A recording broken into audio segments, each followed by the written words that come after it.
그 쓸데없는 거 하지만 나는 관세 하나로 요 짧은 기간 해결했어. 아니 남의 나라 전쟁하는데 왜 관세가 튀어나와? 라고 생각하고 있었거든요. 관세를 절대반지처럼 이들은 생각하고 있구나.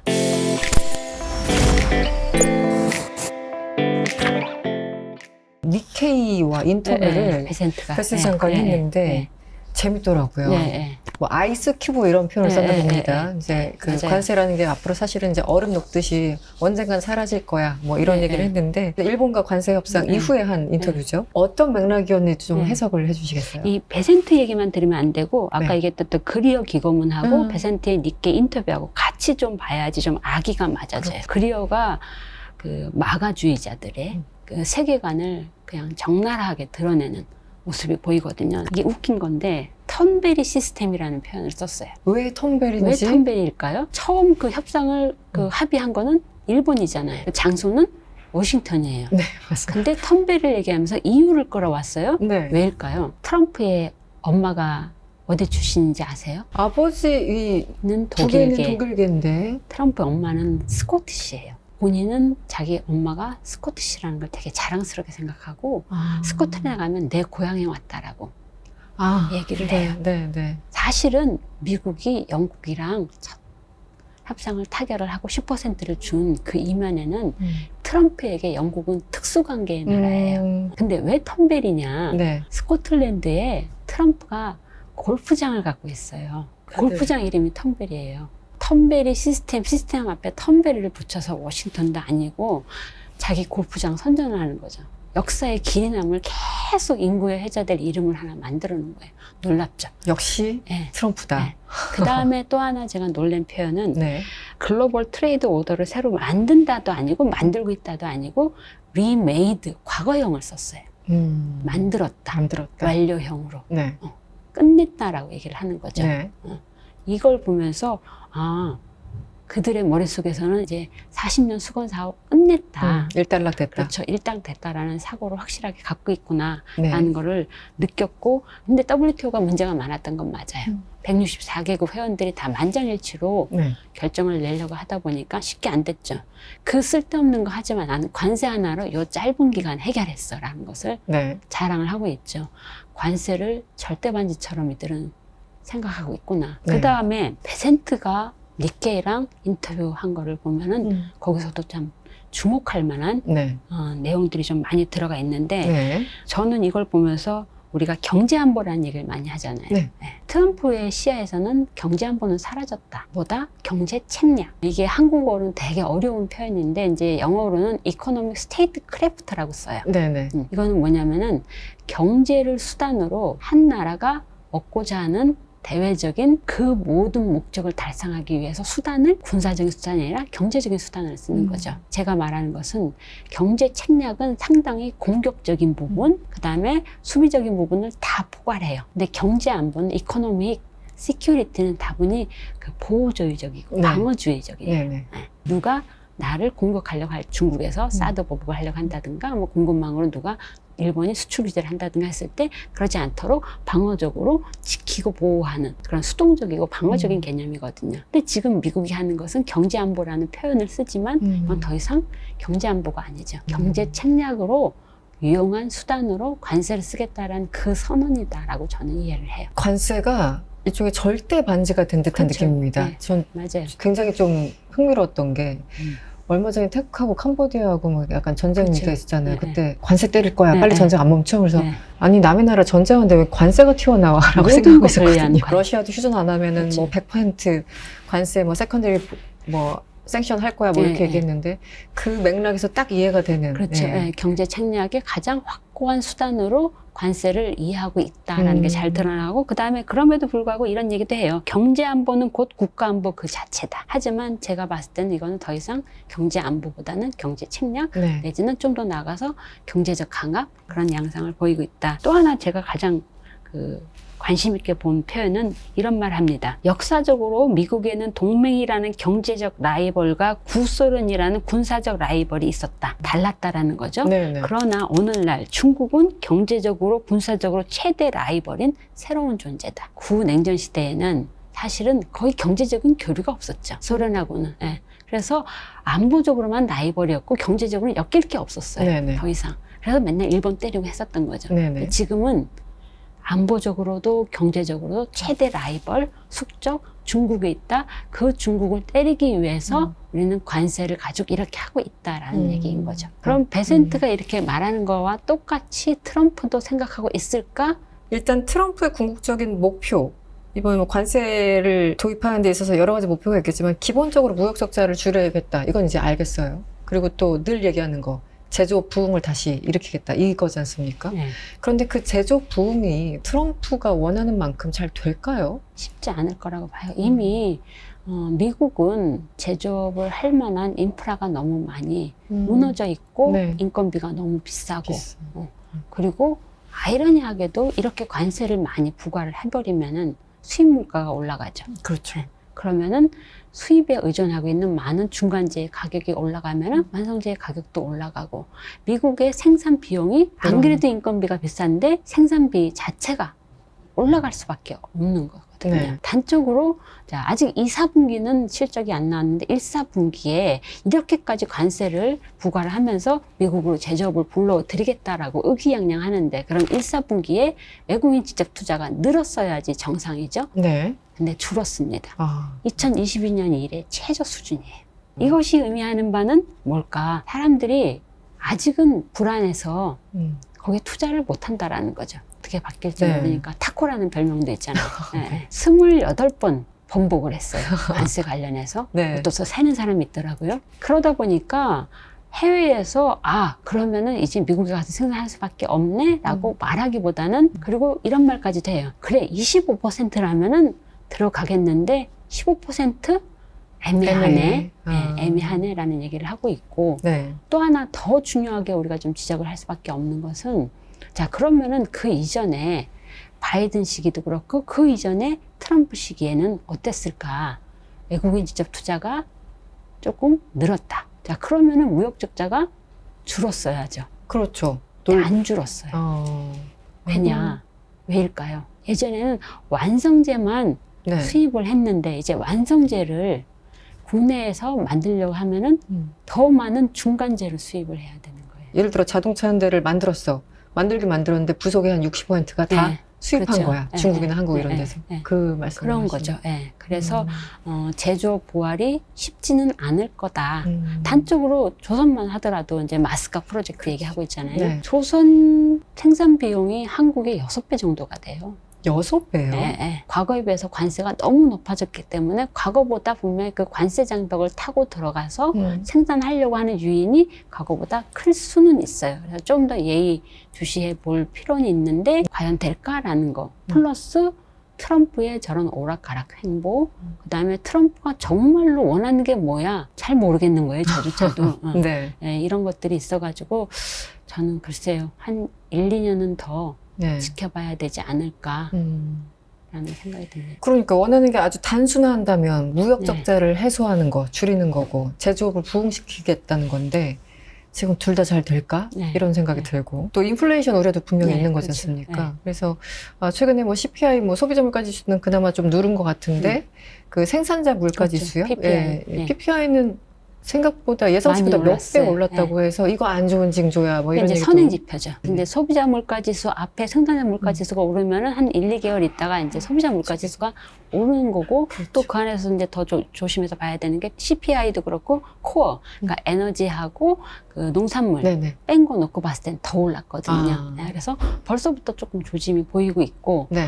더 문제가 될 수 있는 것은 인플레이션만이 아니라 인플레이션과 경기 침체가 같이 가는 스태그플레이션이 올 수도 있겠다라는 얘기가 요 최근에 최악이네요. 역사적으로 봤을 때는 네. 그 고관세를 부과한 관세 전쟁이 끝이 좋았던 적은 한 번도 없어요. 근데 그러니까요. 이번에는 네. 저렇게 전례 없이 하는데 과연 그게 성과를 낼 수 있을까? 저는 기본적으로는 경작을 하는 입장에서는 상식적으로 될 리가 없는데 네. 예컨대 아까 스무트홀리 관세 얘기할 때 그때 그렇죠. 전체 GDP에서 수입이 차지하는 비중이 4% 전후였거든요.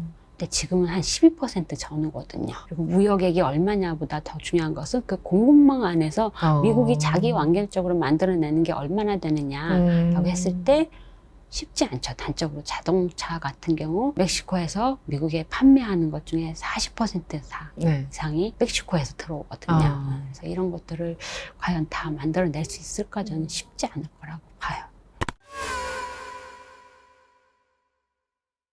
그레이엄 앨리슨 교수라고 우리나라 이제 예정된 전쟁으로 그렇죠. 유명한 그 교수님. 그 FP의 포린 팔러스에 글을 쓰셨는데 나의 수정 구술은 이렇게 전망하고 있어. 뭐 이런 글을 쓰셨어요. 한마디로 워싱턴의 그 전통 매파들과는 달리 트럼프가 그렇게 막 중국을 싫어하지 않아. 오히려 연말쯤 한 11월쯤 가서 오히려 중국 쪽에 유화적인 제스처를 보일 수 있어. 왜냐하면 중국이 없이는 본인이 원하는 것만큼 단적으로 보더라도 경제 성장도 어렵고 하여튼 모든 일에 중국이 필요하다는 걸 영리한 트럼프는 알고 있기 때문에 우리가 생각하는 만큼 중국과 그렇게 척지진 않을 거야 라는 완전히 새로운 어떤 접근법을 얘기를 하셨어요. 그러면서 뭐 최근에 뭐 관세 뭐 연장했죠. 90일 휴전 연장하고 중국하고 나쁘지 않을걸? 이라고 말씀을 하셨는데 교수님은 어떻게 보세요? 이 예상에 대해서?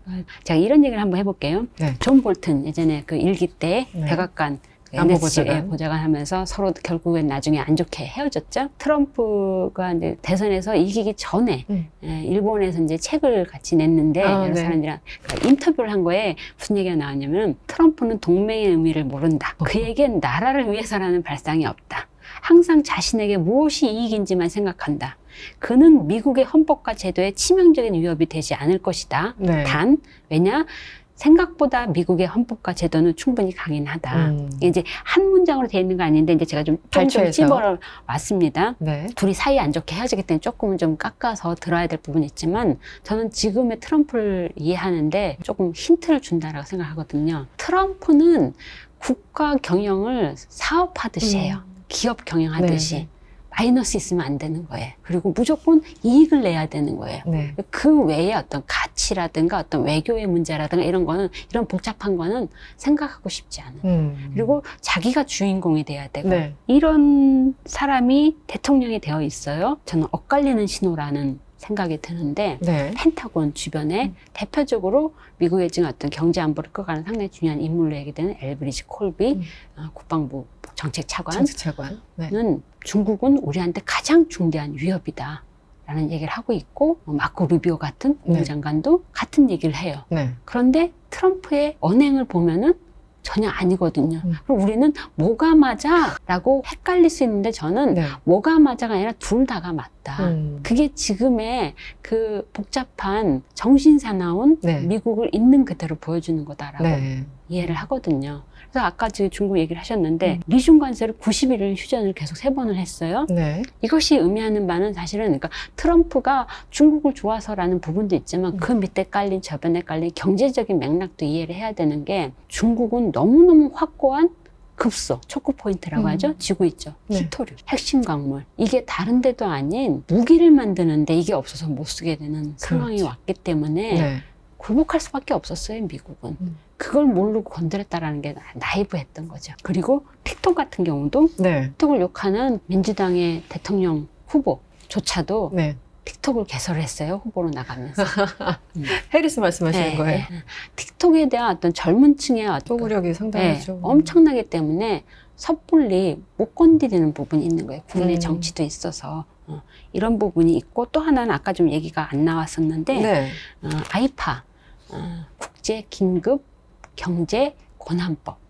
지금 그 항소법원에서 논의되고 있는.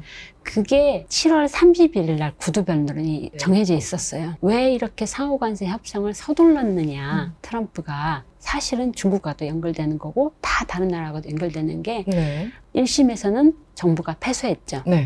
아까 얘기한 것처럼 그 오랜 이전부터 미국의 대미 무역 투자는 이어져 왔는데 어느 날 갑자기 이게 국가의 안보를 위해를 한다라고 하면서 IEPA인데 줄여서 이제 아이파라고 얘기합니다. 아이파를 근거법으로 삼아서 상호관세를 때리고 펜타닐 관세를 때리고 한 거잖아요.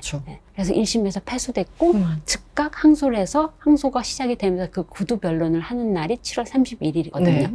그 이전에 모든 것들이 불확실해요, 미국은. 그래서 어쩌지를 못해요. 그래서 사실은 일본이 조금 더 버텨줬다면은 네. 좋았을 텐데라는 네. 아쉬움이 사실 더 크기도 한데 네. 중국과의 관계에서도 아이파 기반한 중국에 대한 관세를 145%나 때렸는데 이게 어떻게 될지 네. 모르는 상황에서 섣불리 중국이랑 뭐를 협상하기가 힘든 거예요. 그래서 자꾸 물리고 하는 부분도 있고 아까 얘기한 것처럼 핵심 광물 히토리 문제 때문에 어쩔 수 없이 양보를 받아야 되고 네. 그 반대급부로 그럼 중국에서는 그럼 H20 줘라고 하니까 줄 수밖에 없는 이런 부분들이 있어서 이 모든 걸 갖다가 다 네. 중국의 시진핑을 좋아한다라든가 네. 시진핑이나 푸틴한테는 약하다라고 얘기를 하면 안 되고 네. 네.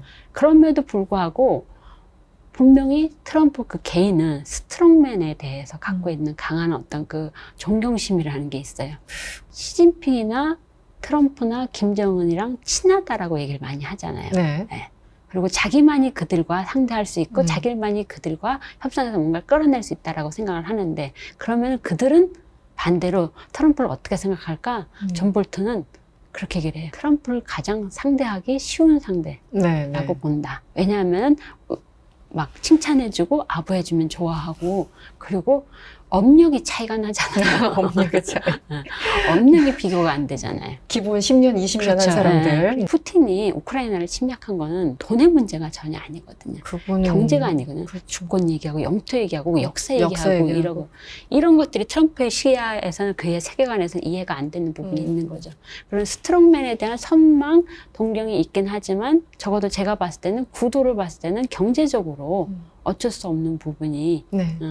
작동하고 있어서 이게 오락가락한다. 네. 이런 게 크게 하나 있고 또 하나는 아까 얘기한 것처럼 그 엘브리지 콜비라든가 마코 루비오 같은 전통적인 미국의 외교안보 네. 전문가들은 분명하게 중국을 외교안보적으로도 중요한 위협이라고 생각하지만 트럼프나 그 주의 마가주의자들은 그것보다는 경제적으로 우리한테 이익을 줄 수 있으면 타협할 수 있어. 그러니까 이쪽에서 펜타곤에 봤을 때는 네. 자기 대통령이 너무나 위험한 인물인 거예요. 네. 근데 얘기는 잘 못하죠. 네. 그러다 보니까 이 양쪽의 목소리가 그냥 정신없이 막 쿵쿵 튀어나오고 있는 네. 그런 양상이다. 그런데 결정적으로 최종 결정은 누가 하느냐? 트럼프가 하기 때문에 상당히 위험할 수도 있다. 네. 우리 못지않게 그들도 펜타곤에서 조마조마할 겁니다. 조금 전에 말씀하신 교수님, 이 그 아이파 항소법원에서 지난 7월 말에 이제 양쪽에서 얘기를 듣고 그게 빠르면 8월 말 이제 얼마 안 남았어요. 네. 8월 말 혹은 9월쯤에 일단 항소법원에서 결론이 날 건데 네. 이게 만약에 정부가 또 패소하면 연방 대법원까지 갈 것이다. 네.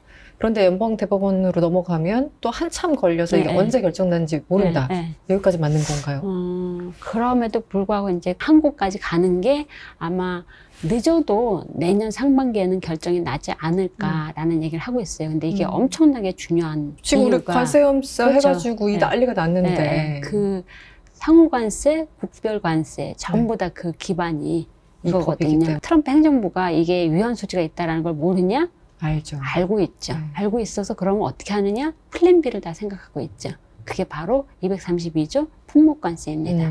그래서 지금 줄줄이 사탕이죠. 네네네. 그러니까 자동차, 철강, 구리까지 왔어요. 지금 현재 그 재정 적자를 관세로 메꾸겠다라고 하는데 지금 관세 수입의 66%에서 70% 정도가 아이파 기반이거든요. 품목관세. 왜냐하면 기본적으로 187개국의 10%를 때리고 있기 그렇죠. 때문에 이게 흔들린다. 플랜 B가 당연히 있어야겠죠. 그게 이제 232조 내지는 301조.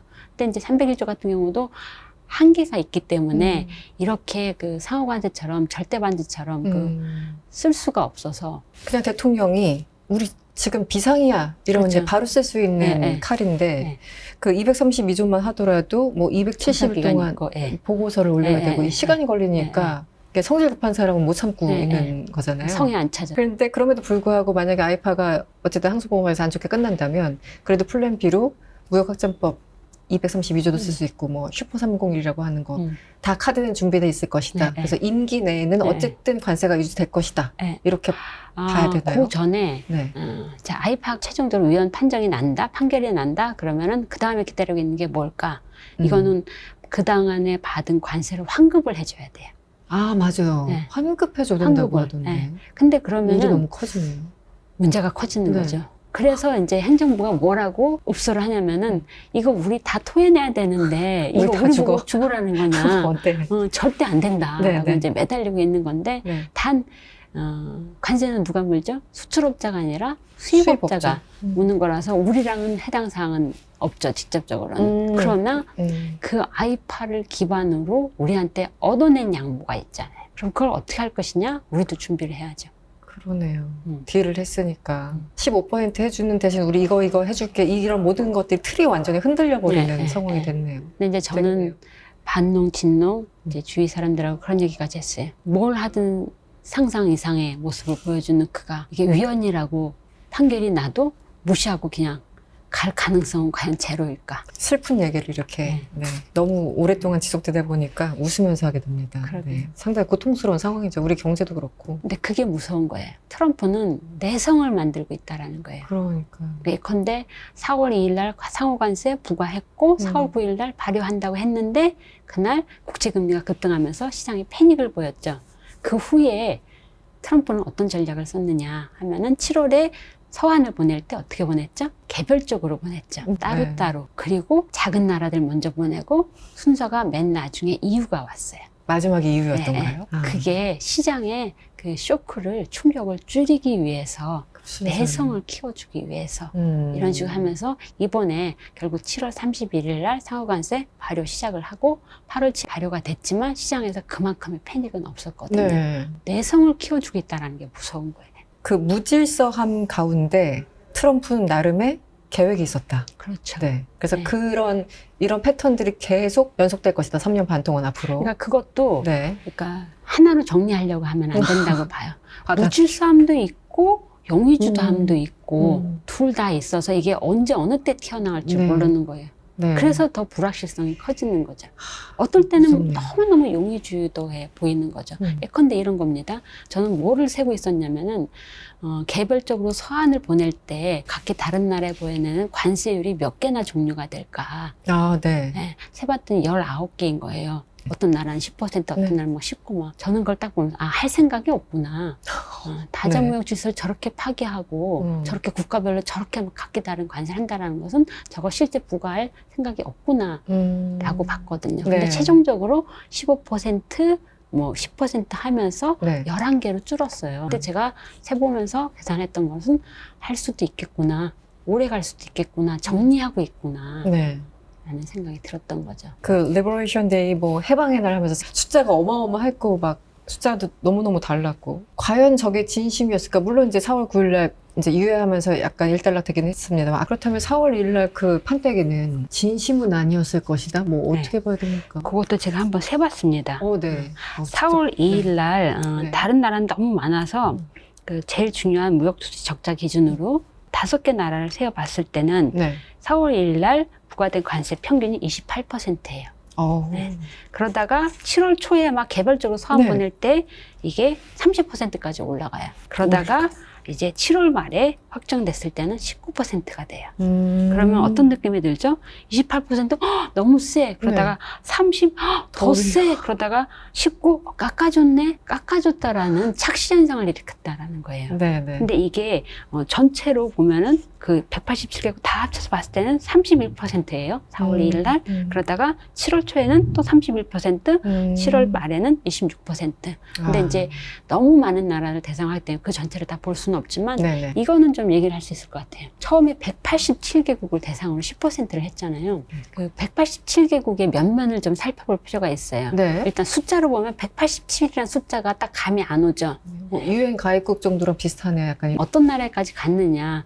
호주에서 저 면척기로 떨어져 있는 펭귄만 사는 사람이 없는데 그래서 이제 밈이 돌았죠. 펭귄이 노 테리프 해가지고 그리고 그 채빈국, 개도국에까지도 이렇게 관세를 부과를 했죠. 근데 그게 왜 저럴까라는 생각이 들 수도 있죠. 근데 두 가지를 생각할 수 있어요. 하나는 재정보존 수단으로 10%는 무조건 갖고 가겠구나 라는 거 하나를 느꼈고 또 하나는 옥석 고르게 하는 과정이라고 봤어요. 저는 보호주의 진영화를 하는 데 있어서 아무나 데려올 수 없잖아요. 어떻게 해야 돼요? 돌덩이를 딱 눌러놓고 너 중국이랑 헤어질래 안 헤어질래 10% 기본으로 네. 거기다가 마음에 안 들면 더 올려놓고 그래서 헤어질게요. 우회 수출 막을게요. 원산지 규정 확실하게 할게요. 하면 그래 돌덩이 얹어주고 이거 말고 더 없어? 뭐 할게요 하면 돌덩이 얹어주고 이렇게 시작을 한 거예요. 말 안 들으면 올린다가 아니라 네. 일단 다 때려놓고 네. 말 잘 들으면 덜어줄게 하는. 그리고 확실하게 착시 효과도 얻을 수 있고. 그렇죠. 네. 많이 올려놨기 때문에 우리가 사실은 15% 깎아줬네 다행이다라고 하고 있는 거예요. 와, 트럼프가 인도를 저렇게 때린다고? 그날은 우방이잖아요. 네. 특히 이제 쿼드 이래가지고 막 끈끈하게. 또 바이든 같은 경우는 뭐 트럼프랑 이제 다른 사람이긴 하지만 얼마나 또 인도를 챙겼습니까? 중국을 견제하기 위해서 중국과 왼수의 인도를 챙긴다. 약간 뭐 이런 식의 전략들이었을 텐데.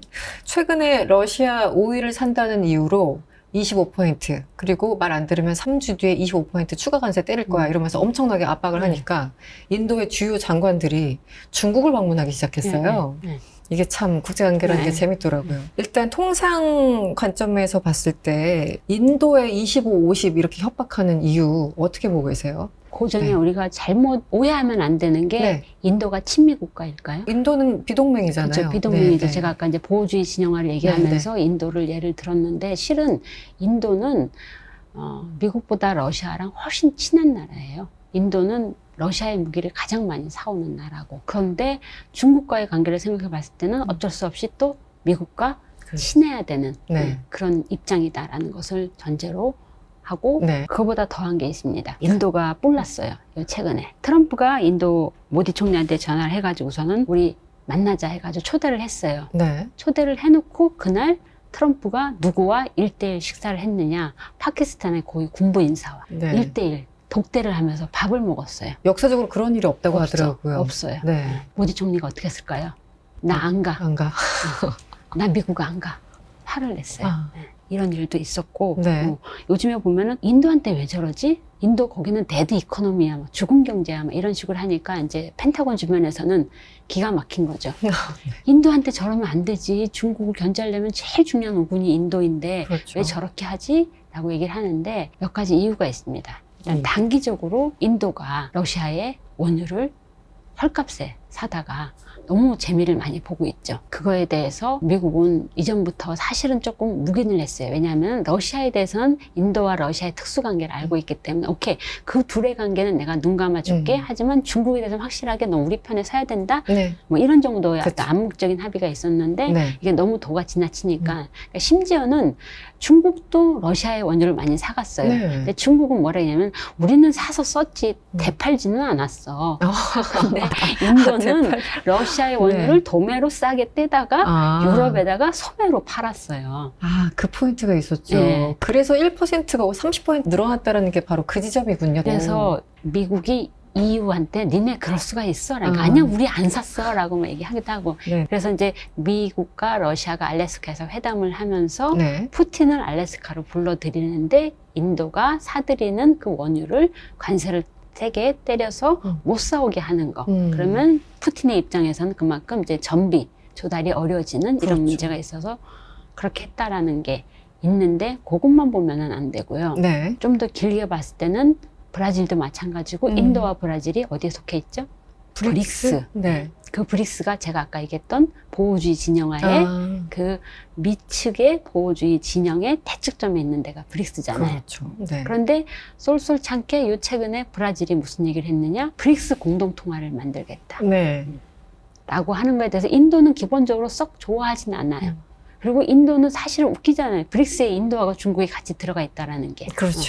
막 적극적으로 브릭스를 어떤 안보 동맹으로 만드는 거에 대해서도 원치 않고 그렇지만 그냥 입 꼭 다물고 있는 거예요. 인도는. 굳이 거기에 대해서 척질 얘기를 할 필요가 없는 거죠. 더더군다나 트럼프가 지금 이러는 모습을 보면서 그러니까 트럼프가 끊임없이 무슨 얘기를 하느냐. 브릭스가 탈달러를 하는 것은 용납할 수 없다. 그래서 거기에 대해서 관세를 부과하겠다라는 얘기를 했죠. 근데 이번에 또 더 다시 브릭스가 그런 얘기를 하니까 그거에 대해서 확실하게 견제를 해야 되겠다.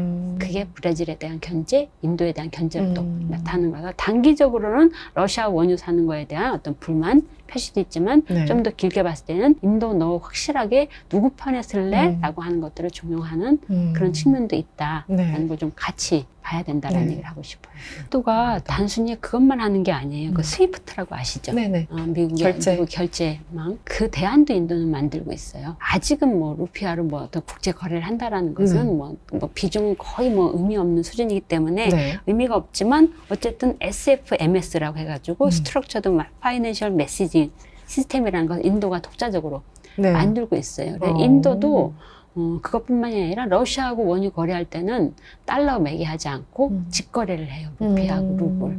그러니까 이런 것들에 대해서 가만두면 안 되겠다. 좀 견제구를 좀 세게 날려야 되겠다라는 게 밑바닥에 깔려 있다라는 거죠. 네. 그래서 원유만 보면 안 된다라는 거죠. 그래서 저는 중국 위안화 위주, 중국의 어떤 결제 시스템을 일방적으로 좀 주도한다고 생각하고 있었는데 각기 뭘 만들고 있는 상황이군요. 인도는 참 그 묘한 나라죠. 그럼에도 불구하고 미국이 인도를 버릴 수는 없죠. 중국 옆에. 중국 때문에. 중국을 이제 이미 인구는 뭐 인도가 더 많아졌고 하기 때문에 그걸 인도는 또 너무 잘 알고 있는 거죠.